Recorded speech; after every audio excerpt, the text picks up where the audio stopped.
Assalamualaikum warahmatullahi wabarakatuh. Selamat pagi atau siang atau malam teman-teman sekalian. Perkenalkan, nama saya Hafiz Zaki. Saya mahasiswa dari Universitas Bina Sarana Informatika dan program studi saya yaitu Sistem Informasi. Hari ini saya mewakili tim Tempus, yaitu nama kelompok saya, dan saya hari ini menjadi presenternya. Sebelum kita mulai, saya ingin bertanya sedikit. Siapa nih di sini yang pernah merasa 24 jam itu tuh kurang dalam waktu sehari? Nah, atau mungkin pernah menunda pekerjaan sampai mepet deadline. Siapa tuh? Saya rasa hampir semua dari kita pernah mengalaminya. Padahal setiap orang memiliki jumlah waktu yang sama, yaitu 24 jam sehari. Yang membedakannya bukan banyaknya waktu yang kita miliki, tetapi bagaimana cara kita mengolahnya. Oleh karena itu, pada kesempatan kali ini kami akan membahas seminar motivasi dengan tema waktu adalah emas, yaitu bagaimana kita bisa memanfaatkan waktu secara lebih efektif, produktif, dan seimbang antara organisasi, pekerjaan maupun kehidupan pribadi. Langsung aja kita masuk ke agenda seminar pada hari ini. Oke, agenda seminar itu yang pertama ada mindset produktivitas, yang kedua ada analisis kebiasaan waktu, yang ketiga ada strategi manajemen waktu. Ini yang penting banget sebenarnya. Yang keempat ada perencanaan dan eksekusi optimal. Yang kelima ada work-life balance. Yang keenam dan yang terakhir yang keenam ada motivasi akuntabilitas. Nah, yang pertama kita langsung mulai aja. Satu, mindset produktivitas.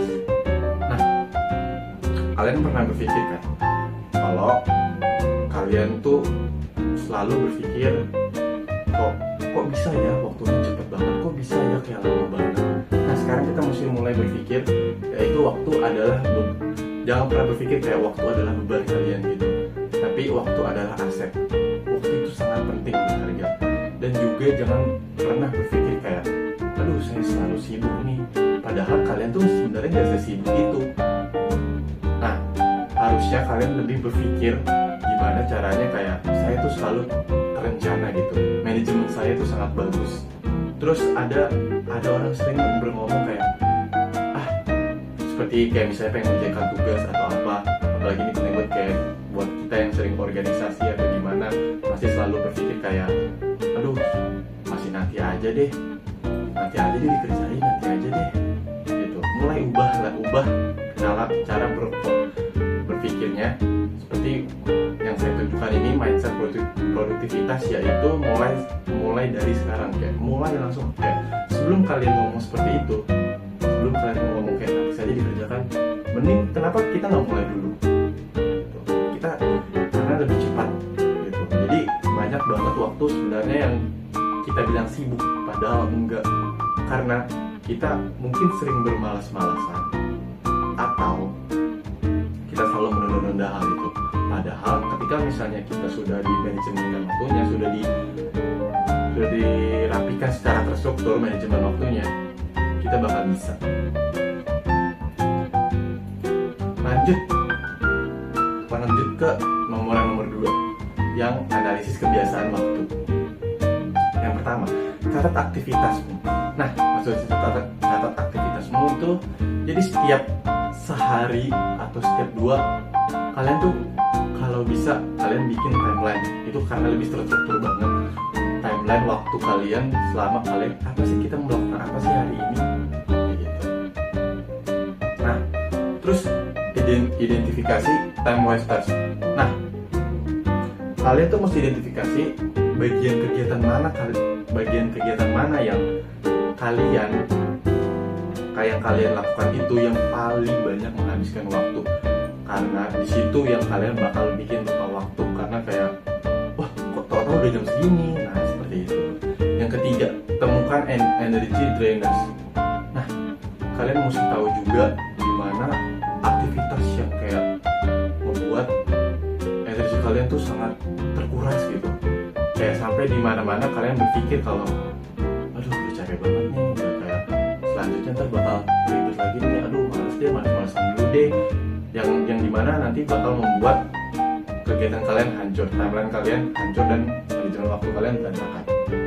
Nah, yang keempat, optimalkan dan ubah pola. Oke, rancang ulang hari kalian ketika kalian, menurut kalian nih, ada sesuatu aktivitas yang sebenarnya kayak belum terlalu penting banget, tapi sebenarnya bisa dikerjakan sekarang atau bisa dikerjakan nanti gitu. Nah, kalau memang ada yang lebih penting lagi, ubah pola cara kalian membuat timeline itu, lalu dioptimalkan lagi. Apa sih yang tidak membuat kalian capek atau sangat terkuras energi, agar kalian juga menjalaninya seru dan senang. Oke. Habis itu kita lanjut ke nomor 3 yang strategi manajemen waktu.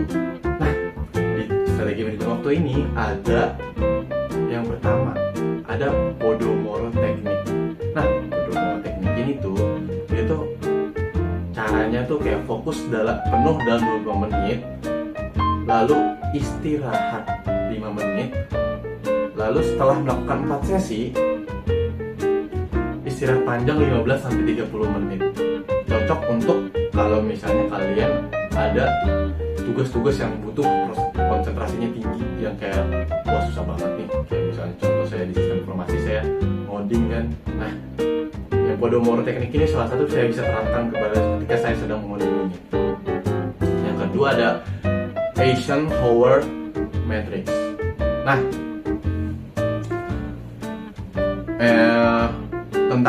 tentang Eisenhower Matrix ini penting, dan kita mesti ini tuh lebih ke arah kayak cara kalian berpikir, mindset itu. Oke? Nah, jadi misalnya nih, ada sesuatu kegiatan yang sangat penting dan mendesak. Itu tuh kalian harus benar-benar lakukan, kayak dahului dulu yang penting dan mendesak. Nah, ada penting tidak penting tapi dia terlalu mendesak. Nah, apa itu yang kita lakukan? Bukan kayak mengabaikan saja, tapi dijadwalkan gitu. Nah, terus ada tidak penting, ada yang tidak penting dan mendesak. Nah, itu tuh didelegasikan.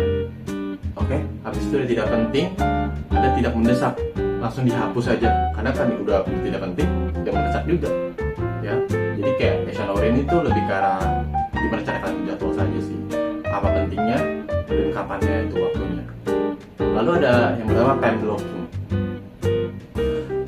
Nah, ketika kalian ada kegiatan ketika kalian ada kegiatan, alokasikan blok waktu untuk tiap jenis tugas. Ya, itu maksud saya, setiap kegiatan atau tugas itu dialokasikan waktunya, di blok waktunya. Blok waktu untuk tugas prioritaskan di pagi hari.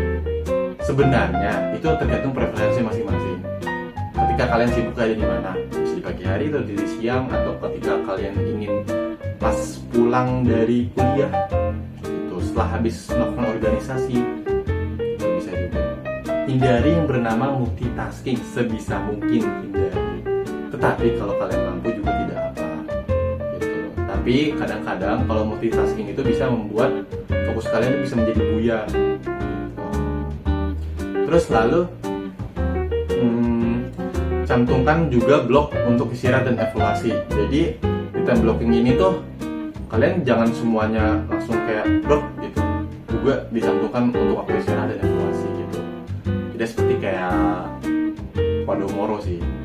Nah, lalu ada anti procrastination.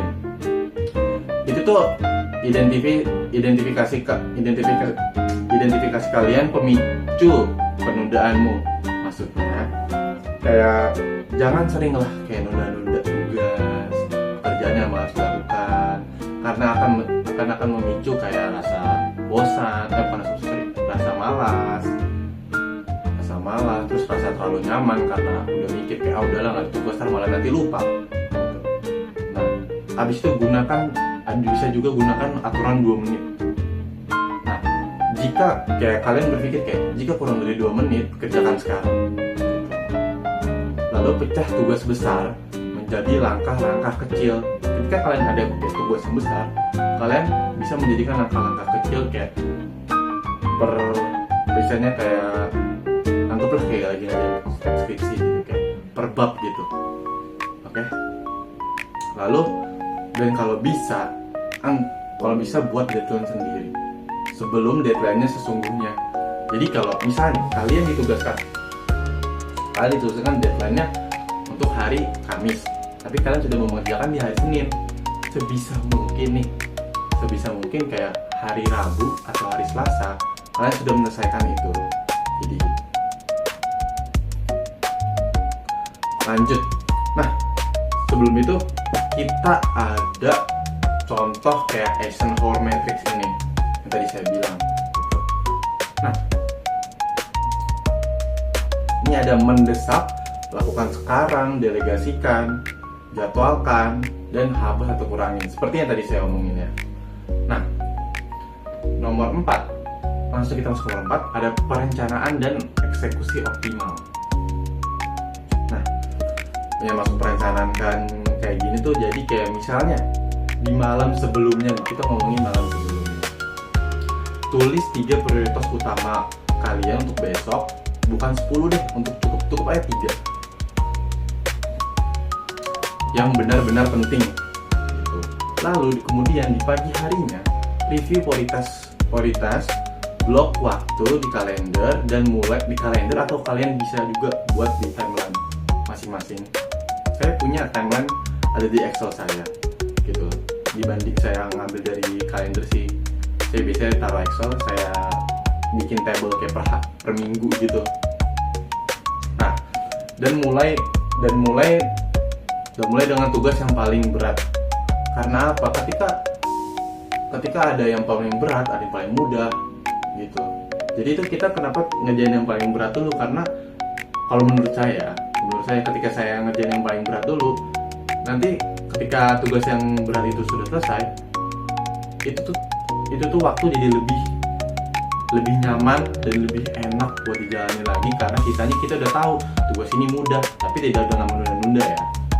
Nah, di siang hari cek progres kalian, lalu sesuaikan dengan rencana jika ada perubahan, dan fokus pada output bukan pada proses ya, gitu fokusnya tuh.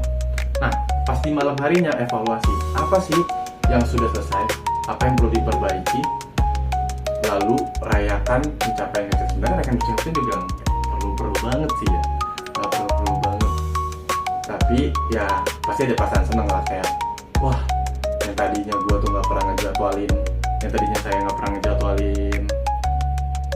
timeline saya, waktu saya, manajemen waktu saya, sekarang saya jadi penting banget ini, gila. Nah, lanjut kita ke work life balance, aktif berorganisasi, kehilangan kehidupan pribadi. Itu kita nggak bisa juga, nggak perlu ngomong kayak aktif. Kita kalau bisa aktif berorganisasi, kehilangan kehidupan pribadi, tidak. Gimana cara manajemen waktunya? Nah, kita tuh harus beri batasan waktu yang tegas untuk setiap peran, pekerjaan, organisasi, keluarga, dan sendiri. Istirahat adalah, selanjutnya ada istirahat itu waktu yang paling penting, karena kita juga mesti menjaga tubuh kita dong. Nah, istirahat adalah bagian penting dari produktivitas, bukan kemalasan. Oke? Yang keempat ada tetapkan offline hours, waktu di mana kamu tidak merespon pesan organisasi. Gitu. Maksudnya lagi libur, masih organisasi sih. Gitu. Ada waktunya. Saat berorganisasi, fokus 100% saat bersama keluarga atau teman-teman atau yang lain. Ada 1% juga, jangan setengah-setengah, sebisa mungkin. Kalau bisa istirahat. Oke, nanti kita ke nomor 6, motivasi dan akuntabilitas. Ada yang pertama, self discipline, bangun dengan rutinitas harian yang konsisten. 3, konsisten komitmen pada jadwal yang sudah dibuat. 3, ada hindari distraksi dengan aturan personal. 4, disiplin. Lanjut, yang kedua ada tracking progress, catat apa saja yang kalian sudah lakukan pada hari ini, yang sudah dicapai pada setiap hari. Gunakan checklist atau habit tracker. Nah, habis itu ada review mingguan, apa sih yang berhasil, lalu visualisasikan kinerja kamu secara berkala. Yang ketiga ada accountability partner. Nah, ini tuh sebenarnya nggak perlu banget, sebenarnya sendiri juga bisa. Tapi ini kalau misalnya pengen ada partner, ada satu orang untuk saling pantau tujuan. Bagikan target mingguan kamu kepada partner kamu dan tumbuh bersama lebih cepat dari sendiri. Tuh, jadi lebih gampang aja sih kalau misalnya ada teman, jadi kita bisa saling mengingatkan saja. Itu saja, sekian dari presentasi kami. Dan jangan lupa ya, buat menerapkan ini di kehidupan sehari-hari kalian, apalagi untuk orang-orang yang sangat sibuk. Oke, sekali lagi, waktu adalah emas. Mulai kelola dari sekarang ya. Mohon maaf jika saya ada salah kata.